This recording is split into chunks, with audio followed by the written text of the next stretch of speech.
Aujourd'hui, discussion d'ingénieur avec Nicolas, ingénieur stratégie et opération depuis 3 ans chez AWS Amazon. Il va nous parler de son quotidien, de sa journée typique, de ses missions, puis des spécificités d'Amazon pour un ingénieur, que ce soit les compétences nécessaires requises pour travailler là-bas et les modus operandi qui sont différents dans cette entreprise. Enfin, nous reviendrons sur son parcours, notamment sa carrière en conseil en stratégie à Ernst & Young et une erreur de parcours qu'il a fait après Centrale Supélec lorsqu'il a été diplômé. Nous finirons avec ses conseils pour de jeunes ingénieurs. Bref, un podcast particulièrement intéressant. On prend du temps au départ pour bien expliquer le travail et les missions de Nicolas, et ensuite c'est un vrai régal. Nico, il est honnête, transparent, il parle sans langue de bois, et ça fait vraiment plaisir de pouvoir voir les coulisses d'une entreprise dans la tech de cette façon. Ainsi que les choix de parcours qu'il a fait, ça aussi bien sûr. Un grand merci donc à lui pour son authenticité, pour son temps et sa disponibilité. Et si vous aimez ce type de contenu, vous connaissez la chanson, un like, un commentaire, ça aide énormément pour les algorithmes. Merci à tous ceux qui m'aident dans cette aventure et qui justement participent à l'aventure de ce podcast Discussion d'ingénieurs. Bonne écoute. Nicolas, qu'est-ce que tu fais actuellement? Actuellement, je travaille chez AWS, qui est la division cloud d'Amazon. Je suis en charge de la stratégie et des opérations pour un segment qui s'appelle New Customers Acquisition. Donc, globalement, toute la stratégie go-to-market qui permet d'acquérir les clients de demain d'AWS. Mon rôle comporte un peu deux volets. D'une part, je suis un peu comme un consultant en stratégie en interne qui va être dédié à ce segment en fait. Donc je vais conduire des analyses, je vais construire une stratégie d'une part opérationnelle sur 1 an et d'autre part un peu plus long terme sur 3 ans pour déterminer comment on va articuler différentes équipes commerciales, du marketing, des centres d'appel pour essayer de générer en fait un pipeline de nouveaux clients pour AWS. Et d'autre part, une partie de mon rôle va être d'intervenir comme chef de cabinet pour une des membres du COMEX EMEA d'AWS. Donc en fait, l'aider un petit peu dans son activité quotidienne, l'aider à faire les analyses dont elle a besoin pour mener son business, l'aider à organiser ses équipes, la conseiller un petit peu sur tous les aspects de son activité. Donc voilà un peu le résumé de ce que je fais aujourd'hui. D'accord. Alors sur certains des termes, je vais revenir sur les derniers, j'ai plusieurs questions. Donc chef de cabinet, si je dois le rephraser dans... Je ne connaissais pas l'expression avant qu'on en parle. Est-ce que c'est équivalent de bras droit d'une personne qui elle-même est donc au COMEX et COMEX, c'est quoi déjà la définition en français de COMEX? Comité exécutif, ouais. Ouais. C'est C-suite si tu veux. Ouais, les personnes qui décident l'orientation de la boîte et donc toi, tu vas être le bras droit d'une de ces personnes sur des projets qu'elle peut avoir. C'est ça, ouais, en gros. C'est aussi, en anglais, ce qu'ils appellent des fois chief of staff ou Ah ouais? C'est marrant parce que chief of staff, j'aurais pensé que c'était plus un rôle RH, enfin même s'il y a peut-être une composante RH dans ce que tu fais par rapport, aux missions pour elle? pas du tout. Non, pas de D'accord. c'est, ou Sherpa, je sais pas. Il y a plusieurs façons de le mentionner, mais ouais. D'accord, et quand tu dis que donc tu fais ces 2 volets, donc un peu du conseil en stratégie et opération et chef de cabinet, tu es dans une équipe pour faire ça typiquement sur la vision en stratégie 1-3 ans, le commercial marketing ou tu es tout seul à le faire? Ouais, c'est une bonne question.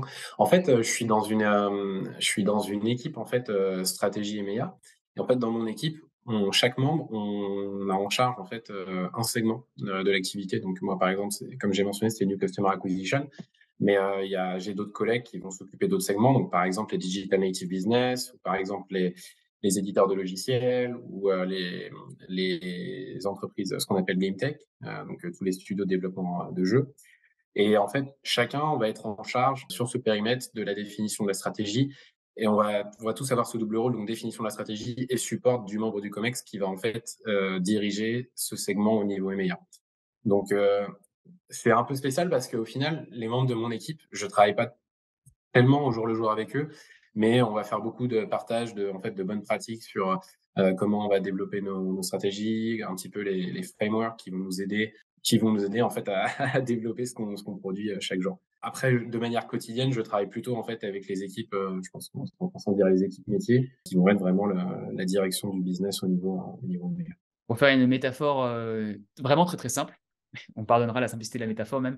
C'est un peu comme si ton équipe, en fait, c'est comme si vous étiez différents professeurs pour une classe. C'est pas, il n'y a pas de notion d'enseignement, mais plutôt une notion de travail avec. Les autres profs, vous travaillez ensemble pour vous faire en sorte que, bah, tout se passe bien dans la classe et que s'il y a des problèmes ou des choses que vous voyez avec un ou plusieurs élèves, donc avec là, une ou plusieurs missions, bah, vous faisiez les best practices et vous échangez des outils. Et à côté de ça, bah, la classe elle-même, c'est les équipes métiers, c'est les gens qui font le travail. Et là, c'est avec eux que tu vas travailler au jour le jour, vraiment, Ouais, enfin, que c'est tu vas ça. faire le travail lui-même, qu'on peut voir. C'est ça, c'est une manière de résumer, ouais, ouais. C'est genre 5 personnes dans l'équipe ou c'est quelque chose d'énorme comme, 15, 20, On est c'est 8 dans l'équipe et la particularité, c'est que parce que bah, d'ailleurs, ce que je trouve assez intéressant chez Amazon, c'est que quand on est une équipe au niveau, zone, c'est-à-dire, par exemple, les MEA, c'est une désorganisation assez gazeuse. Donc, moi, par exemple, je suis basé à Paris, mais j'ai, d'autres membres de mon équipe qui sont à Londres, d'autres à Madrid, Milan, Munich. Donc on est assez fluide, on travaille essentiellement en remote et puis après on va faire souvent on va se déplacer en fait, dans différentes villes en Europe pour intervenir avec, soit, bah, l'équivalent des élèves comme tu l'as mentionné, donc, les équipes métiers, soit les membres de notre équipe, voilà. donc EMEA, ça veut dire Europe, Middle East et Africa. C'est pas trop dur au niveau du jet lag? Vous devez avoir, enfin, vous avez peut-être enfin, vous avez des réunions, régulières? Tu dois pas finir tard ou tôt par moment? Alors pas tant que ça parce qu'en fait la zone EMEA au final, si tu regardes la carte, c'est une zone qui est assez verticale. Donc, on va dire que la plus grande différence, d'horaire, c'est avec Dubaï où, de mémoire tu 4 ou 5 heures. Mais sinon, sur la zone Europe, à part le 1 heure de décalage entre le UK et le reste de l'Europe, globalement, c'est tout le monde est sur la même heure et même sur la zone Afrique, c'est sur les mêmes, fuseaux horaires donc, non, il y a pas de souci, de ce côté-là. Éventuellement, des fois, où on a besoin de se caler un petit peu plus, c'est quand on a besoin de faire des réunions avec, le global, donc qui sont en général à Seattle, donc, Pacific Time et des fois, on a des échanges de best practice avec, par exemple, Asia Pacifique, donc ça va être plutôt le matin, mais non, globalement, ça reste sur une, time zone assez friendly. D'accord. Ah non, bon, c'est bien, au moins ça veut dire que tu as quand même une journée qui va être, tu peux assez centrée avec potentiellement une fois ou 2 des meetings qui vont vraiment changer. D'ailleurs pour toi une journée classique ou une semaine classique, parce que potentiellement tu as pas la même journée tout le temps, mais à quoi ça ressemble, une journée typique, dans ton travail? Ouais, bon, ça peut varier beaucoup parce que, comme j'ai une activité qui est, sur laquelle il y a quand même une grosse composante, on va dire, de ad hoc avec des analyses qui sont un petit peu, qui dépendent du moment et puis le fait qu'en plus chez Amazon le business change énormément. Je vais avoir quand même pas mal de plages où je vais devoir faire, des analyses. Donc ça peut être, des analyses en général, c'est assez quantitatif. En plus, chez Amazon, on doit aller bien enfin, je pense que la spécificité, c'est que par rapport à d'autres entreprises où, les profils type stratégie ont quand même une orientation 80 business, je dirais. Chez Amazon, il faut vraiment et c'est ça qui est assez intéressant d'ailleurs pour un ingénieur, il recherche vraiment une composante, technique et quantitative qui est assez forte. Donc je pense qu'il c'est bien d'avoir un profil un peu 50-50 entre le business et le technique. Parce que, par exemple, quand on fait des analyses, on doit aller beaucoup plus profond en termes d'analyse quantitative que ce qu'on ferait dans d'autres entreprises. Donc ça veut dire qu'il faut maîtriser un peu de SQL, c'est pas mal de maîtriser un peu de Python, par exemple, pour faire vraiment de la data analysis et derrière, en fait, une fois qu'on a fait nos analyses, donc ça dépend des périodes, mais je peux y consacrer peut-être 1 à 2 heures par jour sur une journée type. Derrière, il y a toute la partie un petit peu analyse business. Une fois qu'on a les résultats, comment on va transformer ça en recommandations? Avec la spécificité chez Amazon que, quand on présente des recommandations chez Amazon, on ne présente pas des présentations avec, des PowerPoint, mais on fait des papers, en fait. Donc des two-pagers ou des six-pagers. Donc ça demande pas mal de structuration, ça demande un petit peu un état d'esprit qui est un peu différent de ce qu'on peut avoir, par exemple, quand on fait du conseiller en stratégie, qui était mon expérience précédente. Interprétation des résultats, proposition des plans d'action et puis après, on va avoir, bah, évidemment moi typiquement sur la partie chef de cabinet, je vais avoir des interactions assez régulières avec, la directrice EMEA du segment pour lequel je travaille. Donc ça va être entre peut-être, ça dépend des jours. Il y a des jours où je vais pas lui parler, mais en moyenne 30 minutes par jour pour lui présenter un petit peu les résultats, pour, comprendre d'elle, ce qu'elle a besoin, bah, juste, échange. Ensuite, il va y avoir des cadences un petit peu régulières, certaines que je vais animer, notamment ce qu'on appelle les monthly business review, où, qui vont réunir en fait les directeurs commerciaux de toutes les régions en Europe, sur mon segment et sur lesquels en fait, on essaye de comprendre quel est l'état du business. Moi, à partir des analyses que je fais, on va essayer de mettre en lumière ce qu'on appelle les gap to plan, c'est-à-dire à quel endroit en fait on est un petit peu en retard sur nos cibles commerciales.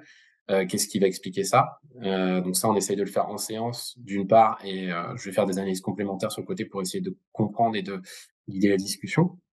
Donc ça, on va dire les cadences régulières, ça va être pour les monthly business review, 2 heures tous les mois. Et puis, sinon, on a un plus petit comité avec les équipes business development. J'en menais une toutes les semaines. Et ouais, c'est essentiellement en fait ce qui va constituer une journée. Donc un petit peu un mélange entre analyse, comprendre ce qui se passe, transformer en recommandation et des cadences ou des réunions spécifiques pour essayer justement de partager ces recommandations et de s'assurer en fait qu'elles vont être exécutées par l'organisation commerciale. Oh, ça fait des belles journées chargées. Ça fait des journées bien remplies.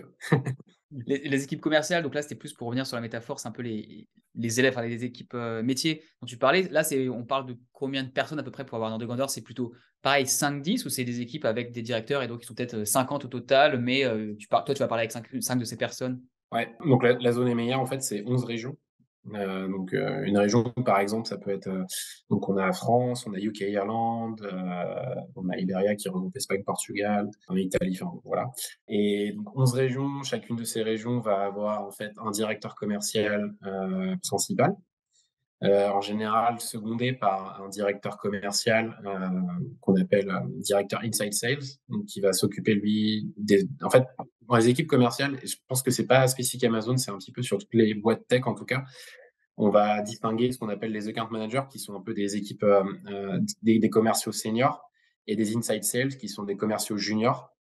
Et en fait, on va structurer la stratégie de telle sorte à, par exemple, donner des plus gros comptes qui nécessitent beaucoup plus de relationnel, du travail plus en profondeur à des account managers et utiliser les inside sales, donc les junior sales, pour faire plus du volume et de ce qu'on appellerait de la long tail, donc plutôt un grand volume de plus petits comptes. Donc entre toutes ces, donc ça nous fait à peu près un directeur commercial et son second par zone, donc à peu près 22 personnes.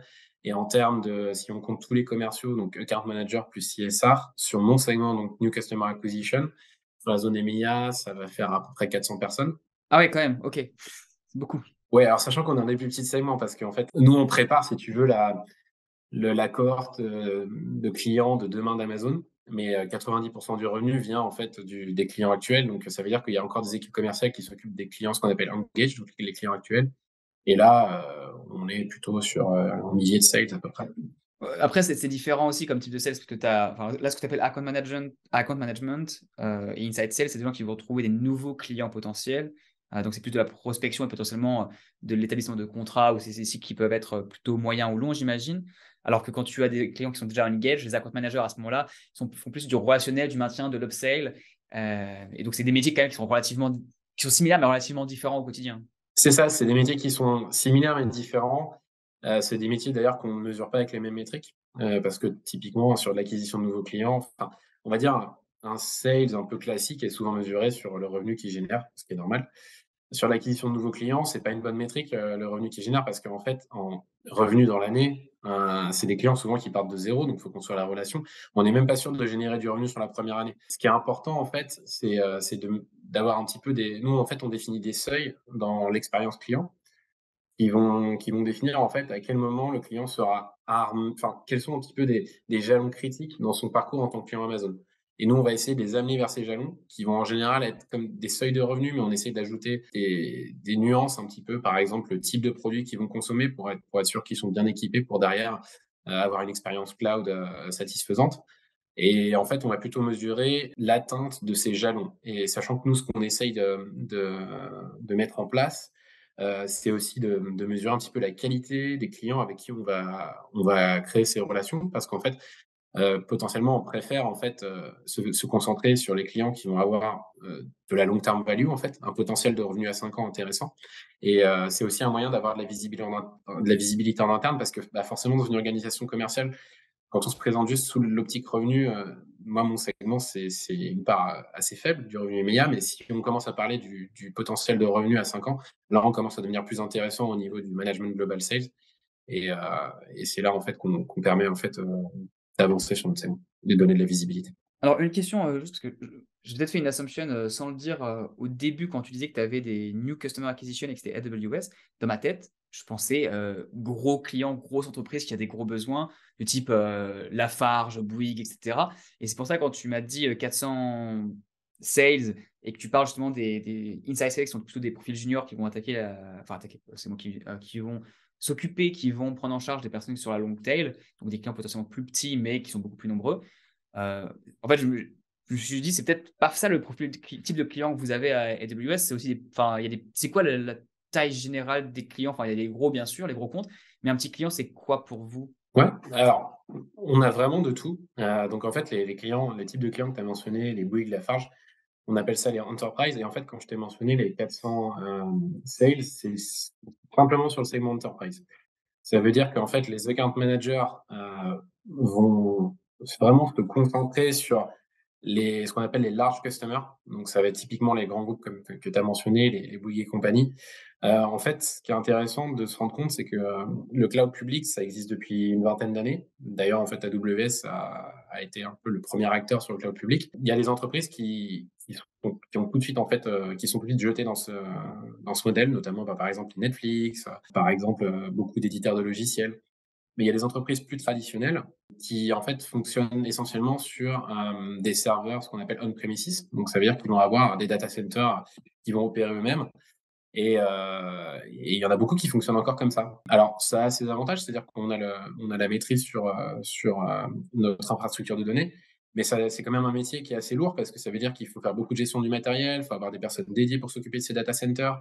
Si on est une entreprise en forte croissance, c'est un peu embêtant parce qu'on a des problèmes de scalabilité. Ça veut dire qu'il faut qu'on provisionne un petit peu le nombre de serveurs dont on a besoin pour accompagner la croissance de l'entreprise.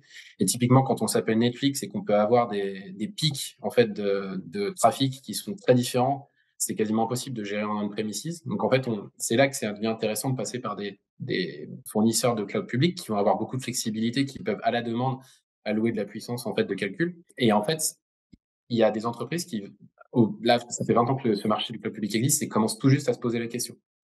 Donc c'est pour ça qu'en fait, on a encore beaucoup de sales qui vont en fait aller prospecter, ces entreprises un petit peu, classiques pour leur présenter les avantages de passer sur le cloud et de manière assez intéressante. Alors que AWS est un peu le pionnier du marché du cloud public, on a un petit peu du mal en fait à aller voir ses clients, enterprise qui ne sont pas encore passés sur le cloud parce qu'on a une image un petit peu trop «geek» entre guillemets. Notre produit est perçu comme, très complexe, on a probablement la solution qui est peut-être la plus personnalisable du marché, mais c'est limite trop complexe et trop personnalisable pour, une entreprise classique qui a pas forcément un mode de pensée très tech. Donc en fait, notre challenge, c'est d'essayer un petit peu de repositionner la façon dont on approche les clients sur une approche plus verticalisée, c'est-à-dire plus centrée sur, les business outcomes plutôt que sur la solution technique en elle-même. Donc c'est un petit peu le challenge qu'on a en ce moment. Donc ça va être pour les clients vraiment entreprises, les grosses entreprises et en fait, quand je disais que les inside sales se concentrent sur, la long tail, là, je parle d'une long tail qui est plutôt des entreprises qu'on appelle mid-size, c'est-à-dire, des groupes qui vont être en dessous du milliard, quelques centaines de millions d'euros de chiffre d'affaires par an, on va dire. Donc ça reste quand même du gros client. Après, c'est vrai que je l'ai pas mentionné parce qu'on va dire j'interviens un peu moins en direct, mais sur ces segments-là, mais j'ai quand même, enfin, j'interviens quand même un petit peu, on va dire, sur 20% de mon temps. On a aussi des clients qui sont small and medium businesses. Donc là, ça va être bah, des PME.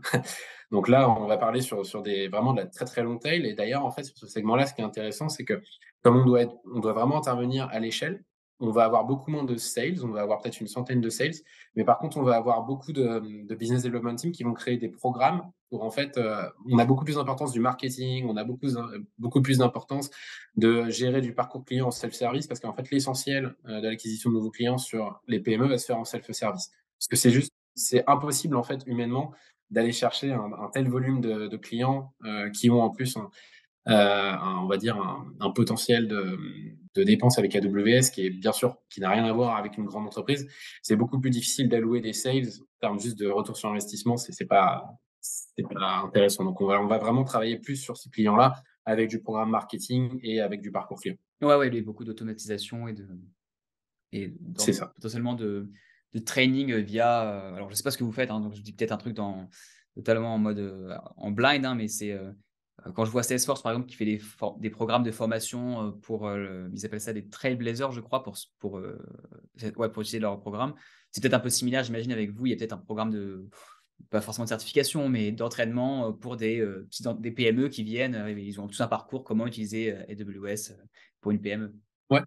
Ouais, absolument, absolument. Il y a des trainings, il y a des certifications. En fait, tu peux passer des certifications AWS, d'ailleurs à plusieurs niveaux. On donne tout, enfin, on a pas mal de ressources en self-service pour apprendre à utiliser AWS. Après, ça va être animé par des campagnes, on va dire, donc marketing plutôt, email, donc beaucoup de touch en email. Ça va être, accompagné par des campagnes, plus en physique. Donc ça reprend maintenant avec le covid, mais sur tout ce qui est salon, événements, donc là, en général, on est assez présent, ce qui va nous permettre de générer des contacts et après on va pouvoir, donc sur lequel on va pouvoir faire soit du marketing, soit si c'est des contacts sur des entreprises un peu plus grosses, on peut aller, avoir des sales qui vont les contacter en direct.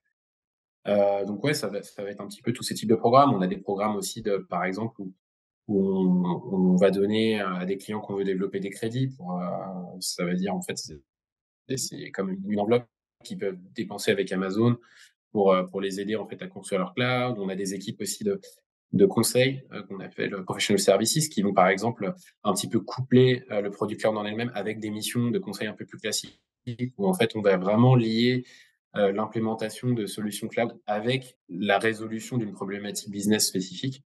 Donc, c'est un petit peu tous les leviers qu'on peut essayer d'activer pour essayer d'être au plus près, en fait, du besoin du client et essayer d'intégrer au mieux possible comment le cloud peut les aider, en fait, à non pas, en fait, dans la vision classique, en fait, à dire: «Ouais, super, on a acheté 100 unités, de computing en cloud et c'est super rapide, c'est super intéressant parce qu'AWS sont très performants». OK, ça parle pas à tout le monde.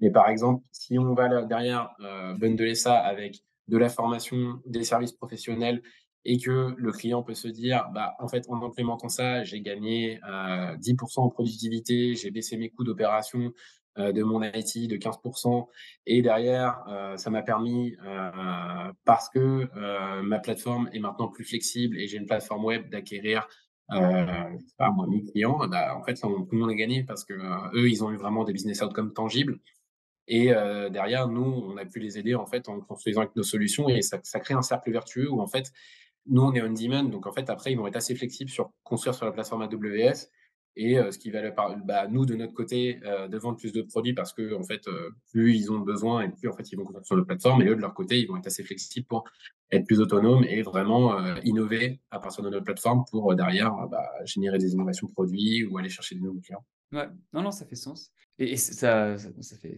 très sens. Une question sur, une dernière sur AWS en particulier, puis après moi je reviendrai un peu sur ton parcours aussi, sur les transitions qu'il y a pu avoir, les dernières. Hem, c'est donc tu mentionnais tout à l'heure les, 2 pagers, les six pagers, qui sont classiques à AWS. J'ai lu le livre qui sert actuellement de pile pour, l'ordinateur et pour que je puisse bien te regarder, mais je crois que c'était, enfin un livre qui avait été écrit par parmi les premières personnes qui étaient à Amazon plutôt sur, Walking Backwards ou quelque chose comme ça. Donc j'avais déjà connaissance de ces choses-là, mais est-ce que toi, il y a des choses particulières qui t'ont étonné auxquelles tu t'attendais pas forcément quand tu es arrivé chez AWS/Amazon, depuis ton travail justement de consultant sur peut-être des manières de faire ou enfin, est-ce qu'il y a des choses qui t'ont surprise en arrivant? Ouais, ouais, tout à fait. Alors déjà, Amazon, c'est une entreprise qui a, une identité d'entreprise extrêmement forte. En fait, par rapport à une entreprise classique, ce qui est un petit peu, déroutant, on va dire, c'est qu'il y a pas vraiment une stratégie centralisée. Donc, je parlais par exemple plutôt, d'un COMEX EMEA. Je pense que, par rapport à une entreprise classique où les décisions sont très centralisées sur le COMEX et après c'est très top down. Le COMEX EMEA, par exemple, un COMEX chez Amazon va plus rendre des arbitrages, mais après il va y avoir beaucoup, d'innovation et de décisions qui vient des équipes sur le terrain et on va dire le seul guide qui va structurer un petit peu la façon dont on va développer des initiatives et donc on va faire une stratégie chez Amazon. C'est, les 14 leadership principles dont tu as sûrement déjà entendu parler dans le livre que tu as vu.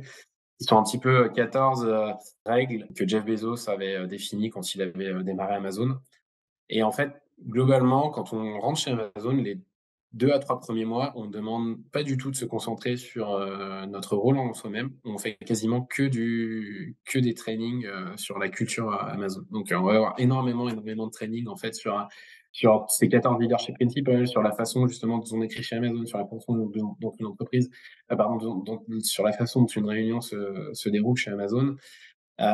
Donc ça, c'est assez déroutant parce que d'habitude, une entreprise classique, on te demande assez vite, d'être dans le bain. Mais en fait, ils considèrent que si tu as pas eu cette immersion, tu peux pas, fonctionner efficacement, dans l'entreprise.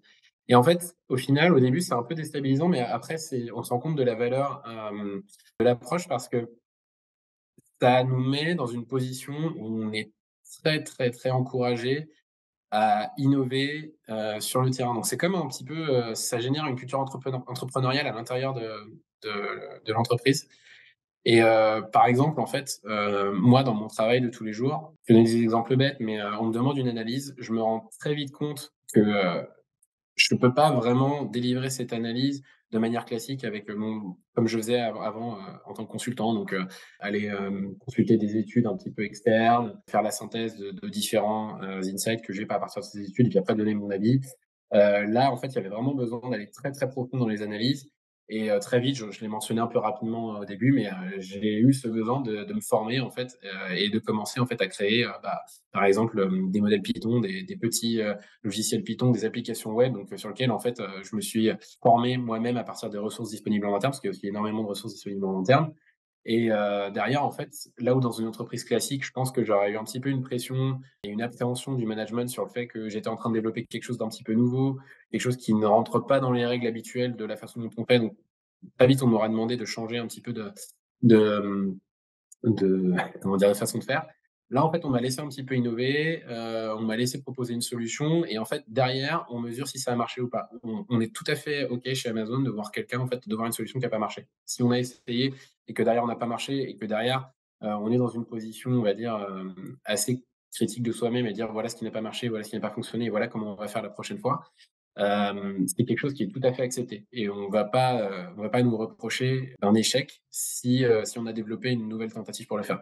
Et d'ailleurs, quand on y réfléchit bien, la plupart des nouveaux produits, qui sont lancés chez Amazon et je pense d'ailleurs que enfin, moi je mentionne Amazon, mais je pense que d'autres grosses boîtes de tech fonctionnent pareil. J'ai en tête Google, je pense que c'est le même mode de fonctionnement. Mais c'est pour ça qu'en fait, ces entreprises de l'extérieur peuvent avoir un une ça peut donner l'impression d'être un peu désorganisé avec, par exemple, des lancements de produits un petit peu à tout va, pas divers. C'est parce qu'en fait, des équipes en local vont lancer quelque chose, vont le pitcher en fait au management. Le management va dire: «OK, on va le tester» et on préfère tester. Si ça marche pas, tant pis, on arrête, on fait autre chose que, vraiment, d'attendre en fait, X années, de tester en interne, de tergiverser avant de lancer quelque chose et d'être 100 sûr que ça marche.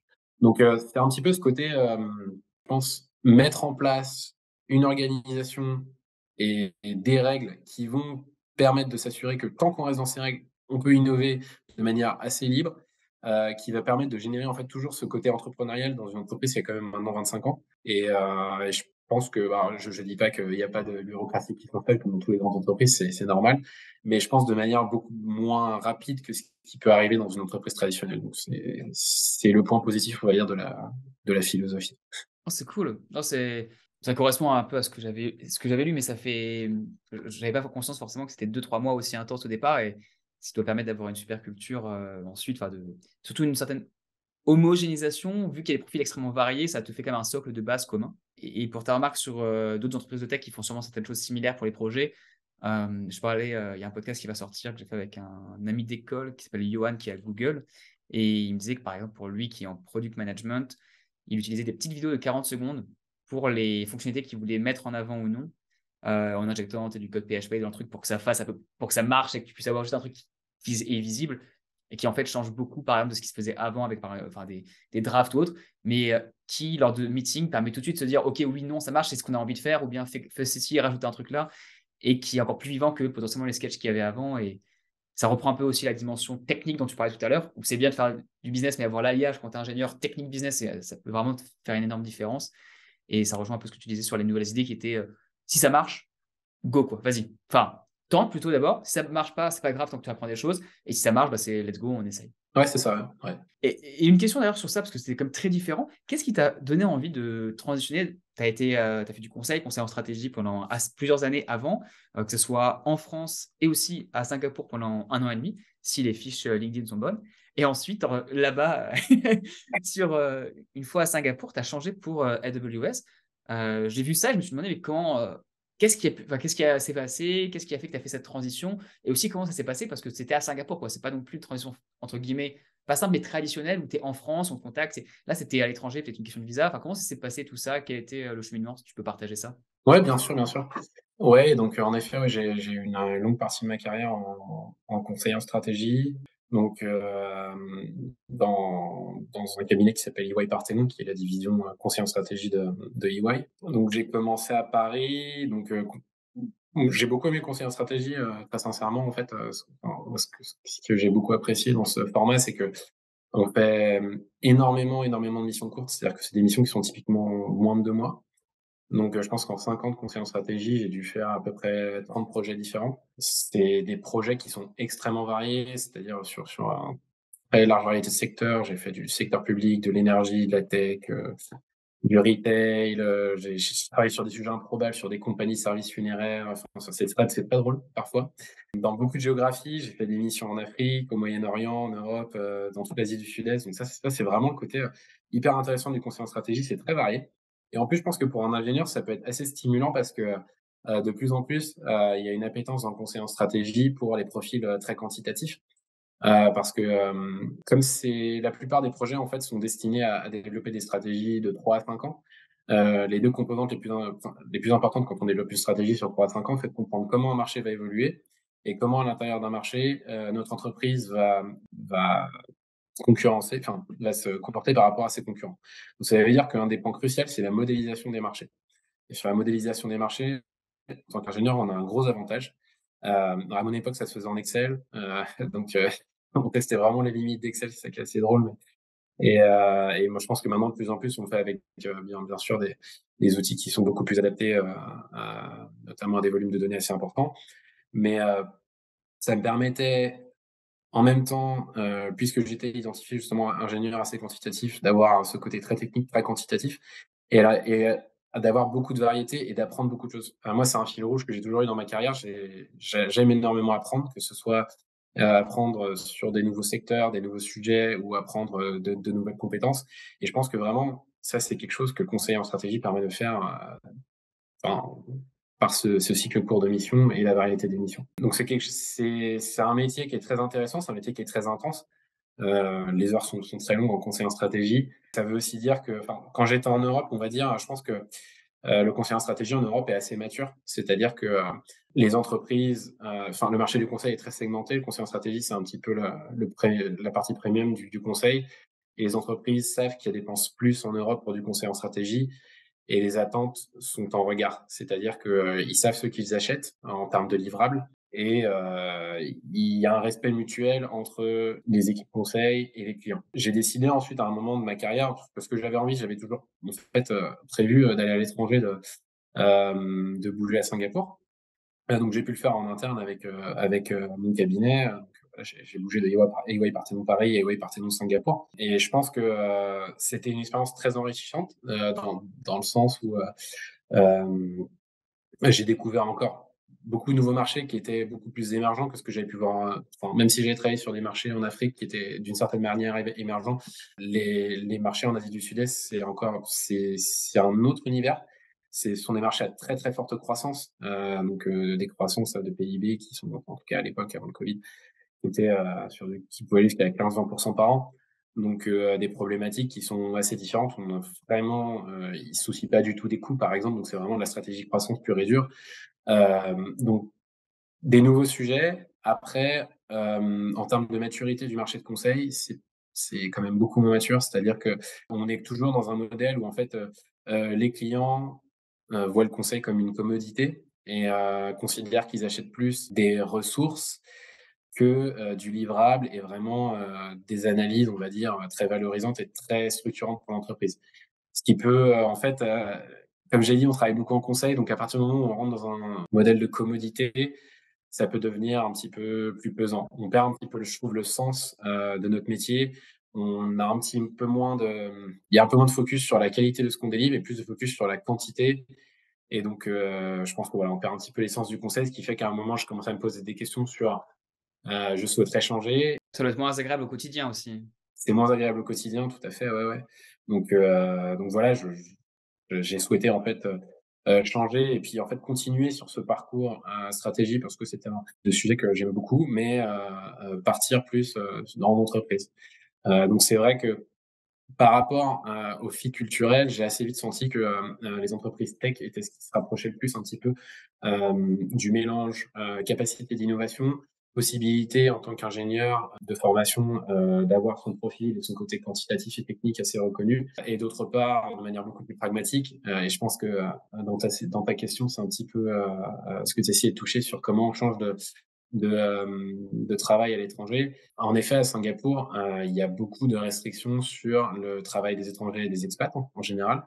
Donc en fait, la difficulté, c'est que, contrairement à d'autres pays, alors je ne sais pas si c'est la même chose en Australie, par exemple, mais le permis de travail est lié au contrat de travail. C'est-à-dire que, on peut pas démissionner, comme ça et juste rester chercher du travail.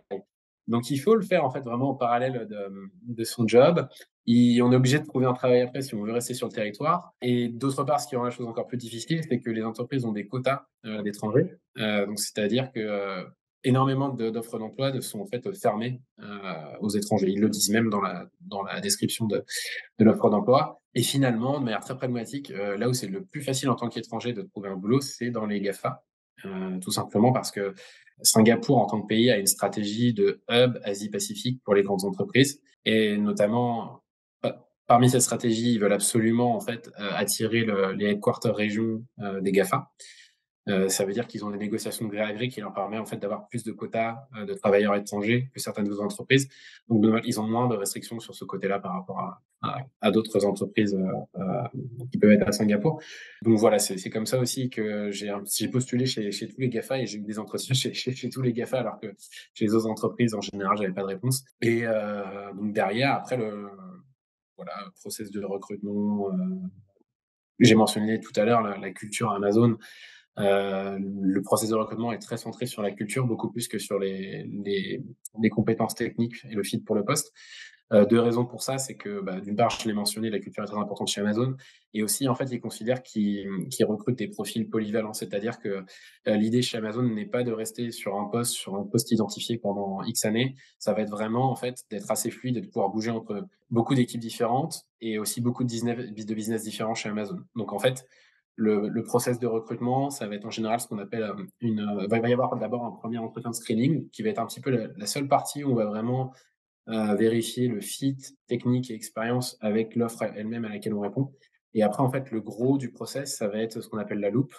Donc, c'est une série de 5 entretiens qui, en général, se font sur 1 ou 2 jours, de 45 minutes, et en fait, sur un format très précis, en fait, où on va poser chaque intervieweur va poser 2 à 3 questions qui sont tout le temps en fait liées à des leadership principles, donc un leadership principal parmi les 14 que j'ai mentionnés précédemment.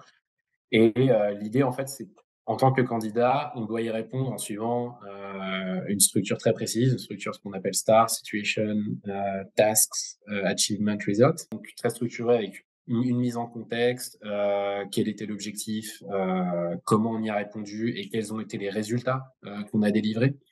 Et l'idée, ça demande beaucoup de préparation. Ces types d'entretiens. Et en fait, je trouve ce qui est intéressant au final, c'est que même si on passe ces entretiens et qu'au final ça marche pas, c'est un exercice qui nous force en fait à avoir une vision rétrospective de notre expérience et vraiment avoir cette approche analytique, ce framework sur comment on analyse nos expériences et avoir une approche très unitaire et très détaillée sur comment on l'a fait. Parce que typiquement, pendant les entretiens, en général, l'intervieweur va aller assez profond, va poser beaucoup de questions sur ce qu'on a fait, pour d'une part s'assurer qu'on n'est pas en train d'inventer une expérience et qu'on l'a vraiment fait, et d'autre part, en fait, essayer de vraiment comprendre dans la façon dont on délivre un projet, dont on mène en fait une tâche, si on est en adéquation avec les leadership principles. Et donc, une fois qu'on a passé cette loupe, bah voilà, derrière Amazon. Donc, j'ai rejoint Amazon à Singapour, donc chez AWS déjà. Donc, j'étais dans une partie Amazon qu'on appelle AWS Marketplace, qu'on peut un petit peu imaginer comme étant l'App Store ou le Google Play Store d'Amazon. Donc, c'est une plateforme dans l'environnement AWS où on peut acheter en fait des solutions logicielles tierces déployées dans son environnement Amazon.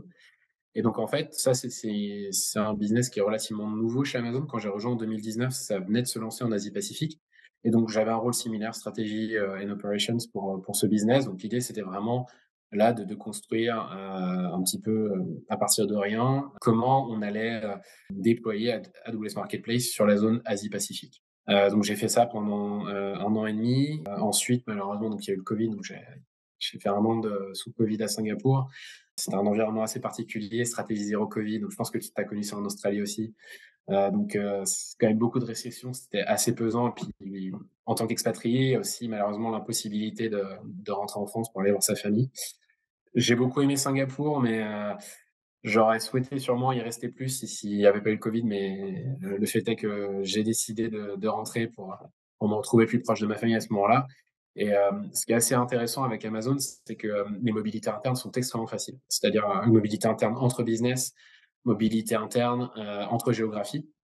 Donc tout simplement, en l'espace de quelques semaines, j'ai pu, voilà, prendre contact avec beaucoup d'équipes différentes en interne en Europe et au final, j'ai décidé en fait, de rejoindre une autre partie du business, en rentrant en Europe, qui était Amazon Logistics, donc qui est en fait la solution interne de livraison. Donc quand vous commandez en fait sur Amazon dans les marchés alors peut-être pas en Australie, mais sur les marchés en Europe et aux US, on a 90 de chances qu'en fait ce soit, l'entreprise de livraison interne, donc Amazon Logistics, qui vous délivre votre colis.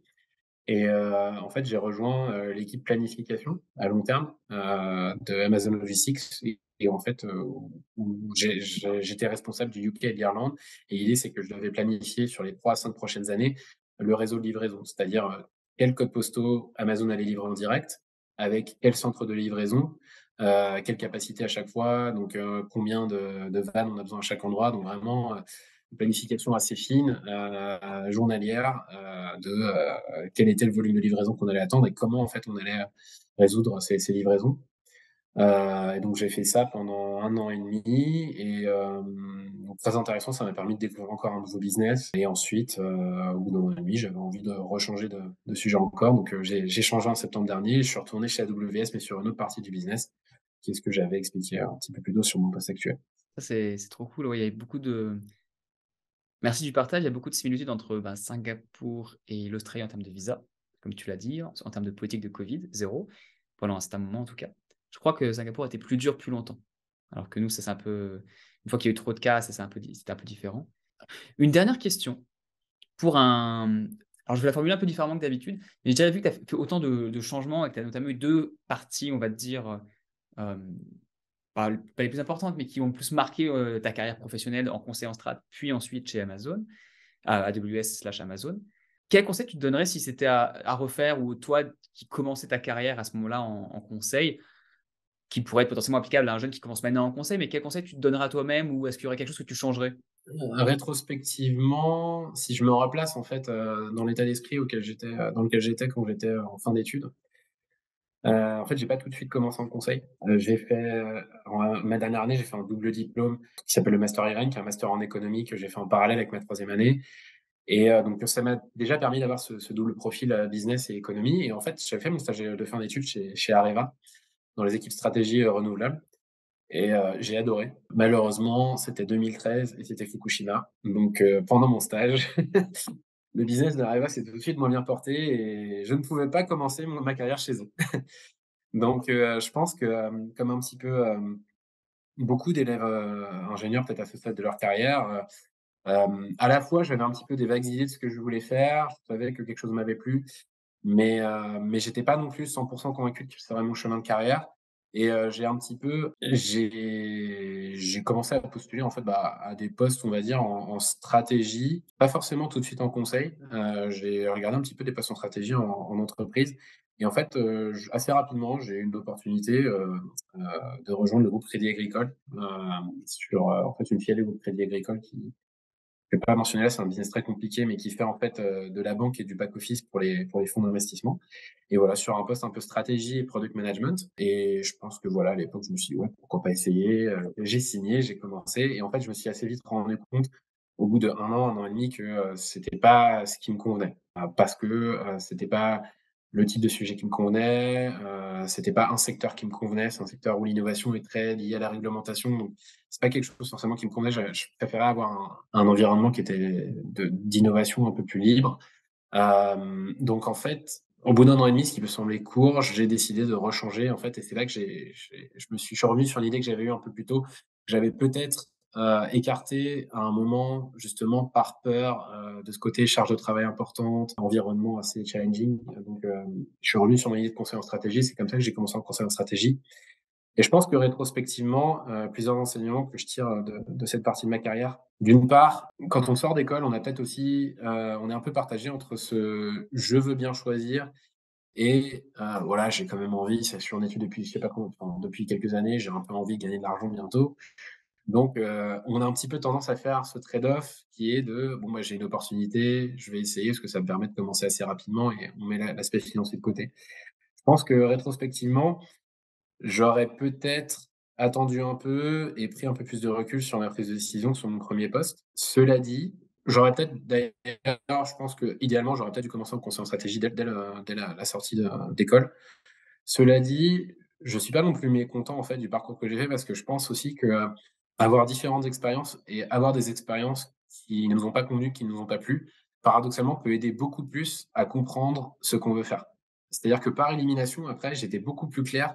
Je voyais description de job, je savais tout de suite, en fait, qu'est-ce qui me plairait pas et ça m'a permis, en fait, d'être beaucoup plus ciblé sur ma recherche.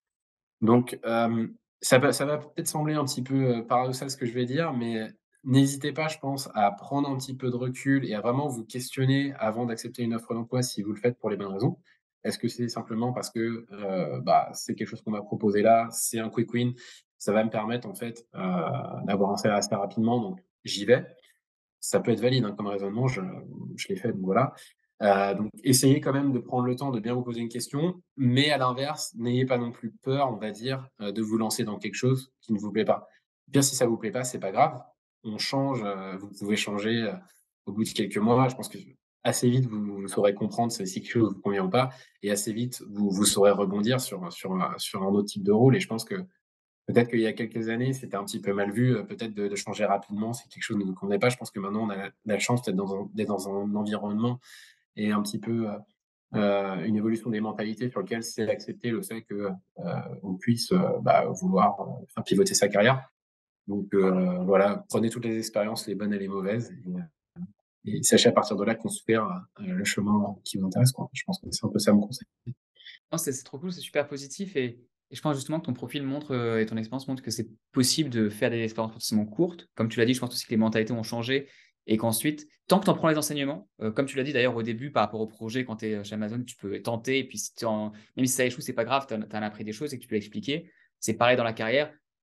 Prends l'opportunité et si tu te rends compte que ça te plaît pas, bah, tu vas te rendre compte des raisons et comme tu l'as dit, derrière, ça va être beaucoup plus ciblé et tu peux quand même, même si tu quittes un poste au bout de 3, 4, 6 mois et je l'ai vu dans d'autres personnes aussi, dans d'autres profils, bah, après avoir une super carrière, faire des métiers qui te plaisent et comme toi, partir, bah, à Singapour où tu as toujours voulu partir, faire du conseil en strat, faire des métiers qui t'intéressent, qui changent et je trouve que c'est un super message positif donc bah, écoute, merci beaucoup Nico, on va repartir en off mais merci beaucoup pour ton temps et tout ton partage.